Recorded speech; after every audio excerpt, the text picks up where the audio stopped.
ప్రభువైన యేసుక్రీస్తు యొక్క పరిశుద్ధ దివ్యమైన నామములో మీ అందరికీ హృదయపూర్వకమైన స్తుతులు వందనాలు తెలియజేసుకుంటూ ఉన్నాం. ఈ యొక్క దిద్దుబాటు దినాల్లో 22వ దినం కొరకు ఏర్పాటు చేయబడిన పరిశుద్ధ లేఖన భాగాలను మనము జ్ఞాపకం చేసుకుందాం.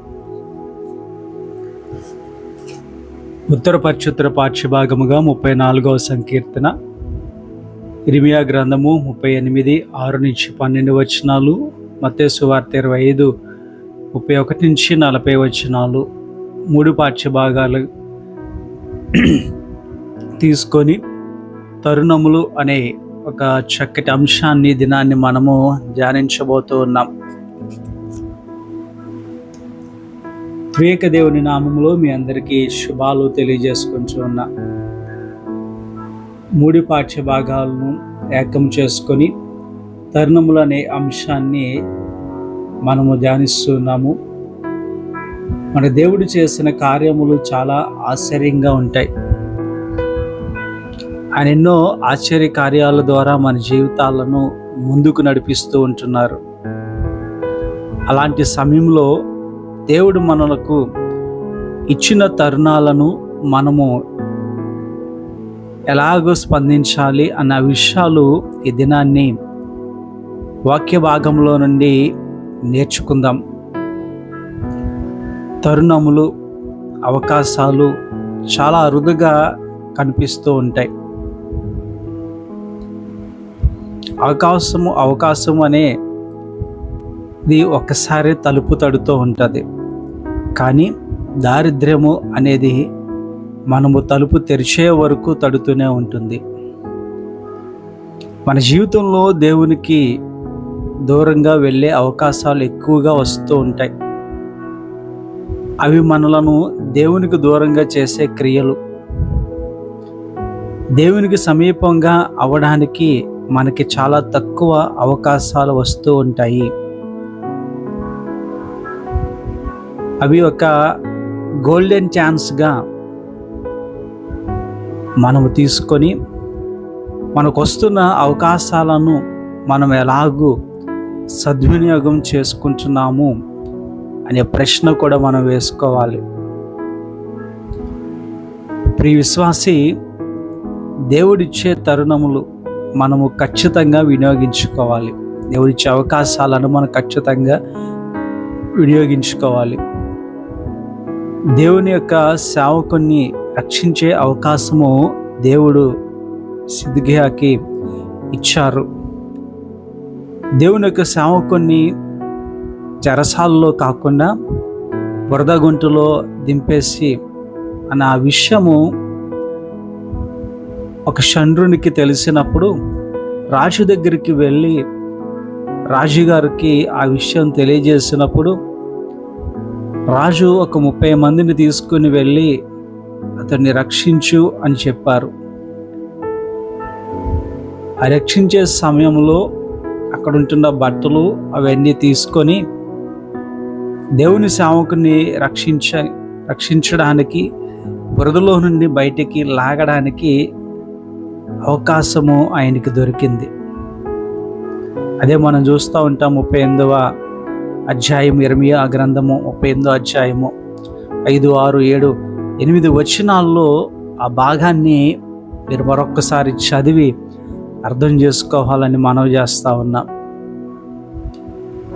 ఈరోజు దేవుడు నిన్ను ఎవరైనా రక్షించడానికి అగ్నిలో నుండి లాగడానికి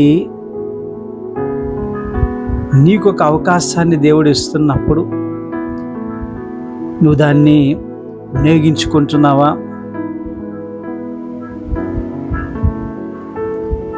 అలాగే ఇతరులు ఎవరినైనా నువ్వు రక్షించగలుగుతున్నావా అనే విషయాన్ని కూడా మనసును పెట్టుకుంటూ ప్రశ్నించుకుంటూ ఈ మాటలు వినాలని మీకు మనవి చేస్తున్నాం.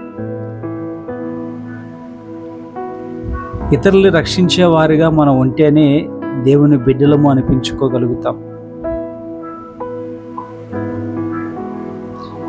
సిద్కియా చేసినటువంటి కార్యములు చూస్తున్నాము. దేవుని సేవకుని ఎడల తప్పు చేస్తున్నారు అని చెప్పినప్పుడు అవకాశాన్ని వాడుకొని పరిస్థితిని అక్కడ మనం చూస్తూ ఉంటున్నాం.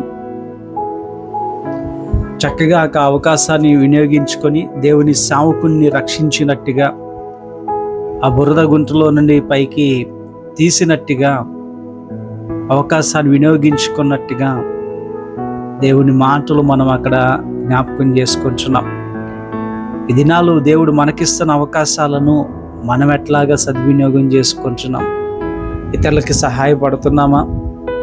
సహాయకారులుగా మనము ఉంటున్నామా? ఒకసారి మనల్ని మనము ప్రశ్నించుకోవాల్సిన దినాల్లో మనం ఉన్నామని జ్ఞాపకం చేస్తున్నాం. ఆశ అయితే అట్లాగే చేయలేదు అనే మాట మనం చూస్తూ ఉంటాం. దినవృత్తాంతములు 2వ గ్రంథము 16వ అధ్యాయము 10వ వచనములో మనం చూస్తూ ఉంటున్నప్పుడు ఆశ చేసిన పనిని మనం అక్కడ జ్ఞాపకం చేసుకుంటూ ఉంటాం. ఈరోజు మనం ఎలా ఉంటున్నాము? సేవకులకు ఇబ్బంది కలిగించే వారిగా మనం ఉంటున్నామా? అక్కడ ఉంటున్న ప్రజలందరూ కూడా ఇర్మియాను శిక్షించాలి అని, ఇబ్బంది పెట్టాలని రాజుకు లేనివి ఉన్నవి చెప్పారు. దానిని బట్టి రాజు ఈ ఇష్టం మీరు ఏం చేసుకుంటారో చేసుకోండి అని ఇర్మియాని వాళ్ళ చేతికి అప్పగించినట్టుగా లేఖనాలు మనము అర్థం చేసుకుంటున్నాము. అక్కడ ఆ సమయంలో ఆ సేవకుని రక్షించే అవకాశము వచ్చినప్పుడు దాన్ని వినియోగించుకున్నారు, దీవించబడినట్టుగా మనం చూస్తున్నాం. రెండో విషయాన్ని, ఇతరులకు సహాయం చేసే అవకాశము నీకు వచ్చినప్పుడు ఖచ్చితంగా నువ్వు చేయాలి. స్వార్థ పాఠ్యభాగాన్ని మనం అక్కడ గమనించుకోగలిగితే, జనులను 2 గుంపులుగా చేశారు. ఒకరు కుడివైపుగాను ఒకరు ఎడమవైపు అని ఉన్నట్టుగా మనం చూస్తున్నాం.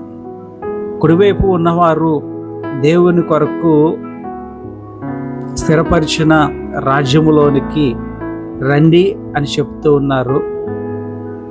ఎడమవైపు ఉన్న వారిని అపవాది దానికి సంతతికి సంబంధించిన నరకాగ్నికి వెళ్ళుడి అని చెప్తుంటున్న విషయాన్ని మనం చూస్తూ ఉన్నాం. ఎందుకు కుడివైపు ఉన్న వారిని ఆశీర్వదించబడిన వారు అని అంటున్నారు? ఎందుకు ఎడమ వైపు ఉన్న వారిని నరక పాత్రులు అని అంటున్నారు? ఎవరైతే నీతిమంతులుగా ఉంటారో, నీతిమంతులుగా ఉండడానికి వీరు చేసిన పనులు బట్టే మనము ఎప్పుడు నీకు అలా అంటున్నారు, ఎప్పుడు నీకు అన్నం పెట్టాము, ఎప్పుడు దాహం తీర్చాము, ఎప్పుడు నీకు వస్త్రాలు ఇచ్చాము అని అంటున్న విషయాలు నీతిమంతులు పలుకుతున్న మాటలు మనం చూస్తూ ఉంటున్నాము. వీళ్ళు నీతిమంతులు అని అంటున్నారు.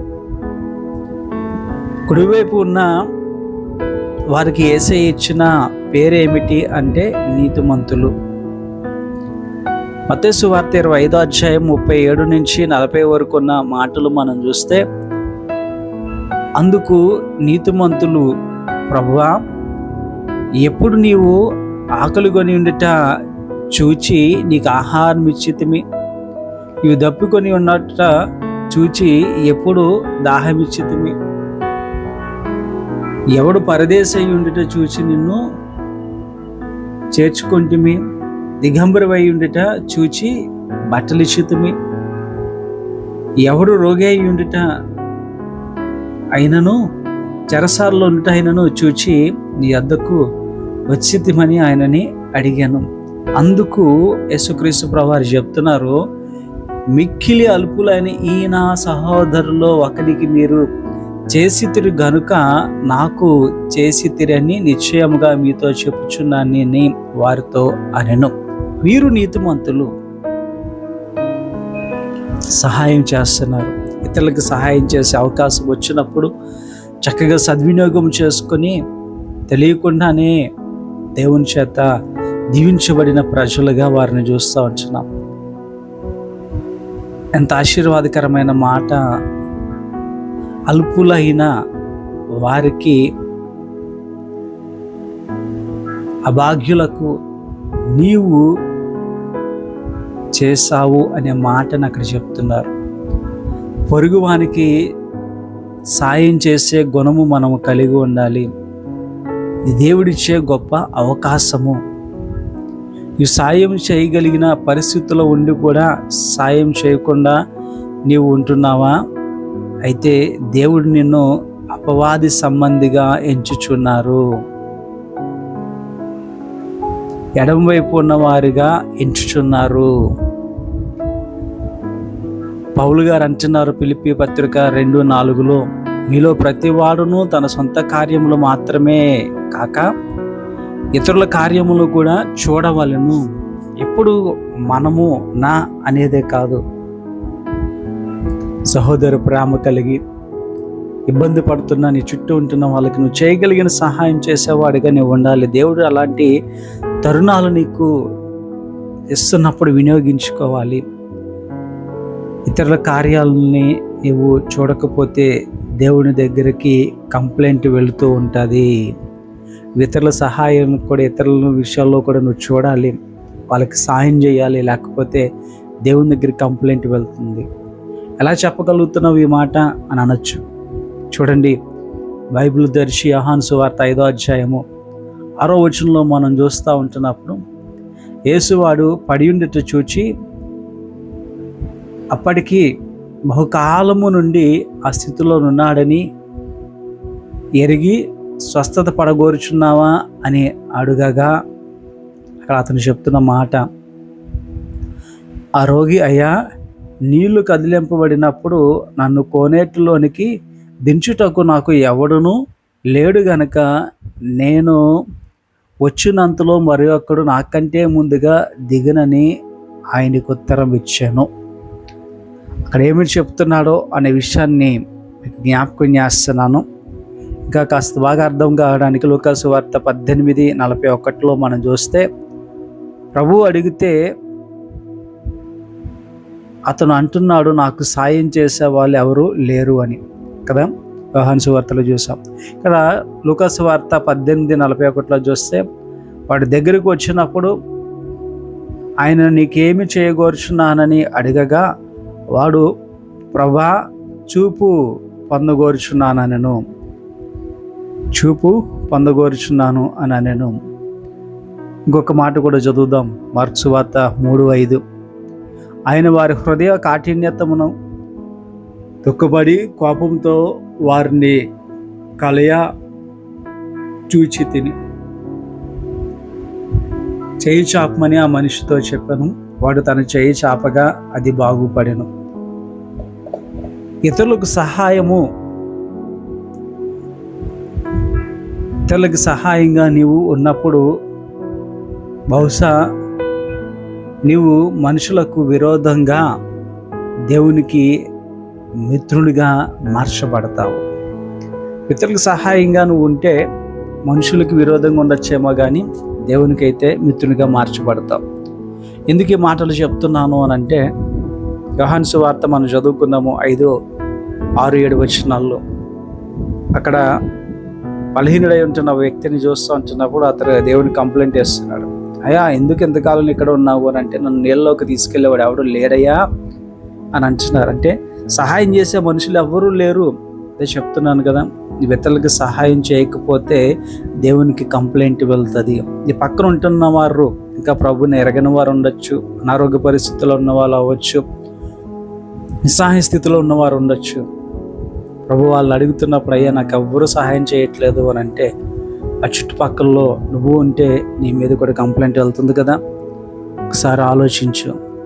ఆ గుడ్డివాడు బత్తమయ్య అయితే, అయ్యా, యేసుప్రభు అడిగారు, అయ్యా, ఏం చేయాలని అనుకుంటున్నావు, ఏం పొందాలనుకుంటున్నావు అని అంటే, నేను చూపు పొందాలనుకుంటున్నాను అని చెప్పాడు.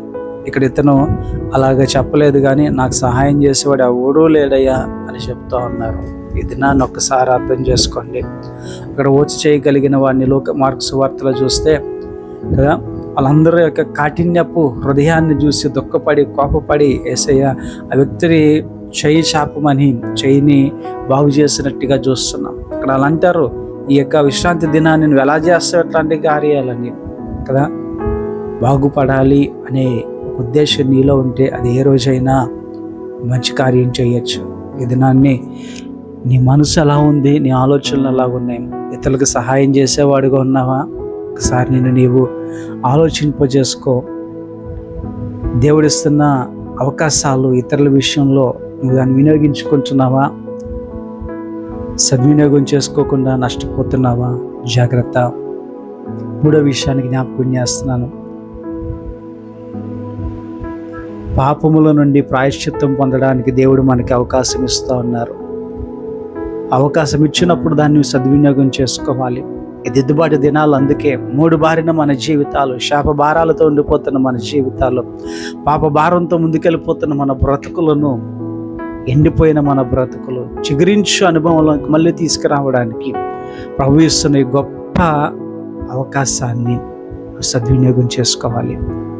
చూడండి, హెబ్రీ పత్రికలో మనం చూస్తూ ఉంటాం, ఏశావుని జ్ఞాపకం చేస్తూ మాట్లాడుతూ ఉంటారు. 12వ అధ్యాయము 17వ వచనములో ఏశావు ఆ తర్వాత ఆశీర్వాదం పొందగోరి కన్నీళ్లు విడుచుచు దాని కొరకై శ్రద్ధ వెతికాడట.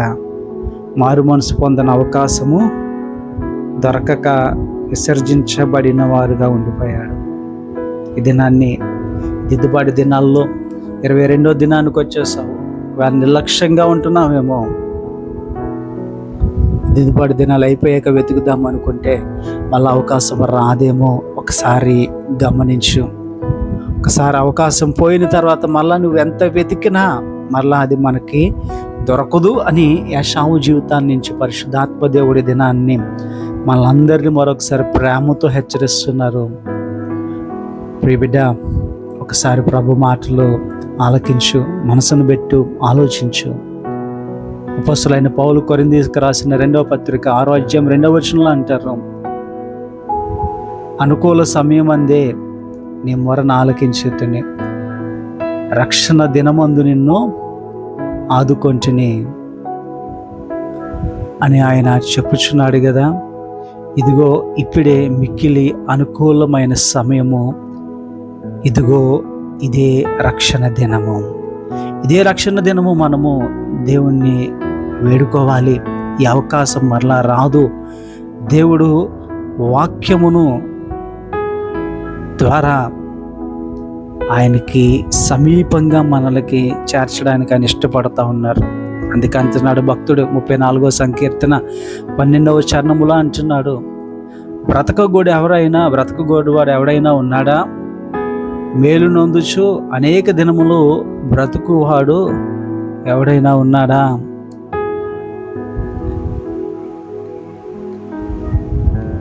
ఇలా ఉండాలి అని నువ్వు అనుకుంటున్నావా? నీవు రక్షణ పొందాలి, పాపాన్ని విడిచిపెట్టాలి, మారు మనసు పొందాలి. ఇదే రక్షణ దినముగా ఎంచుకొని పాపాన్ని విడిచిపెట్టి మారు మనసు పొంది ఇదే అనుకూల సమయము అని తెలుసుకో. ఈ లెంట్ డేస్ అయిపోతే మళ్ళా నీకు అవకాశం దొరకదేమో.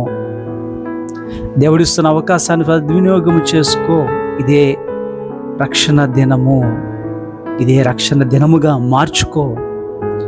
ఎఫెసీ పత్రికలో పౌలు అంటారు 5వ అధ్యాయం 15-16 వచనములో, దినములు చెడ్డవి గనక మీరు సమయమును పోనీయక సద్వినియోగము చేసుకొనుచు. 16వ వచనం, అజ్ఞానుల వలె కాక జ్ఞానుల వలె నడుచుకున్నట్లు జాగ్రత్తగా చూచుకొనడి.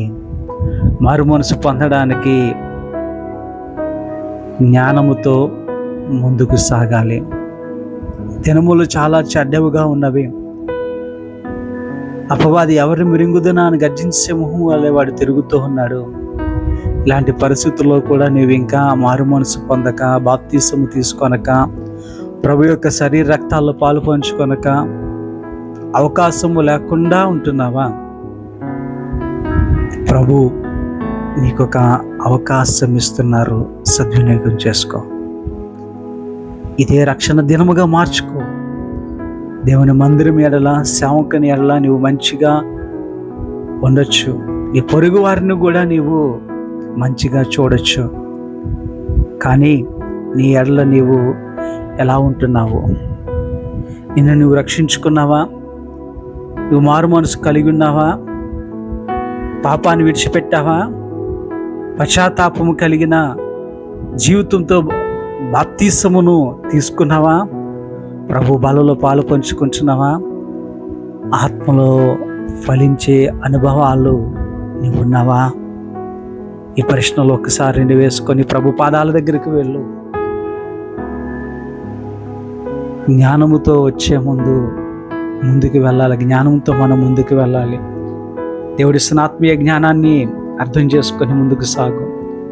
హెబ్రీ పత్రిక 6వ అధ్యాయం 4-6 వచనాల్లో అంటారు, ఒకసారి వెలిగింపబడి పరలోక సంబంధమైన వరములు రుచి చూచి పరిశుద్ధాత్మతో పాలువారై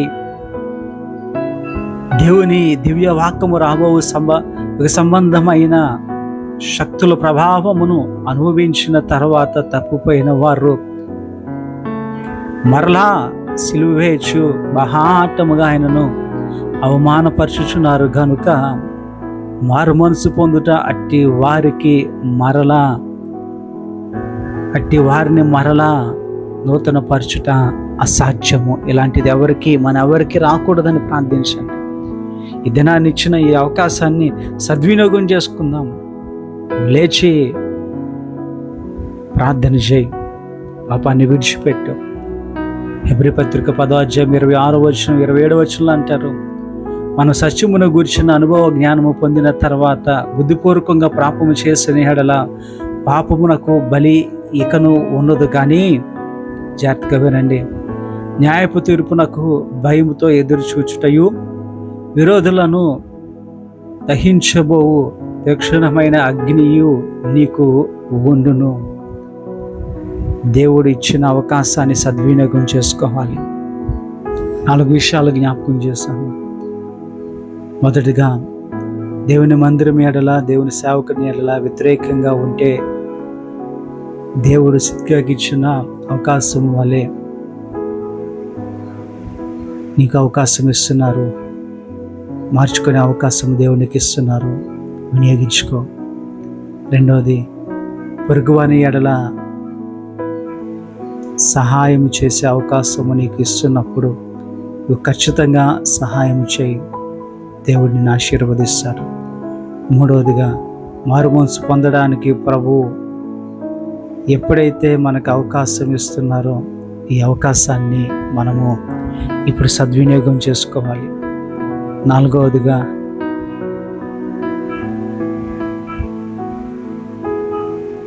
నువ్వు తప్పిపోతే దేవుడిచ్చిన అవకాశాన్ని సద్వినియోగం చేసుకో. తప్పిపోయావా? దేవుడిస్తున్న అవకాశాన్ని సద్వినియోగం చేసుకో. ఇటు కృపాభాగ్యము దేవుడు మనందరికి అనుగ్రహించునుగాక. ఆమేన్. ప్రార్థన చేసుకుందాం.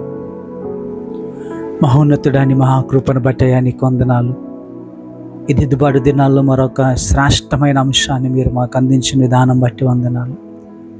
నిజమే ప్రభువా, సంఘం ఎడల, సేవకుని ఎడల అయ్యా మీరు ఇచ్చిన అవకాశాన్ని బట్టి వినియోగించుకుంటే వాళ్ళకి మంచి చేసే జీవితాలు మాకు దయచేయండి. పొరుగు వారికి అయ్యా మంచి చేసే అవకాశాన్ని మీరు మాకు ఇస్తున్నప్పుడు వినియోగించుకొని మంచి మనసు మాకు అనుగ్రహించండి.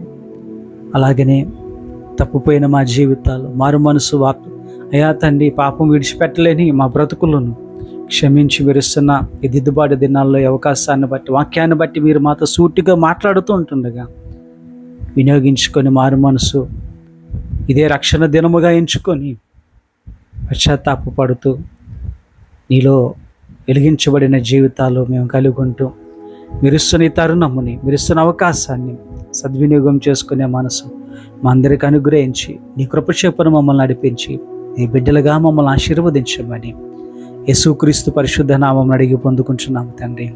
ఆమేన్. త్రియేక దేవుని దీవెన సదాకాలము మీకు ప్రార్థనలకు తోడయండి సంరక్షించునుగాక. ఆమేన్.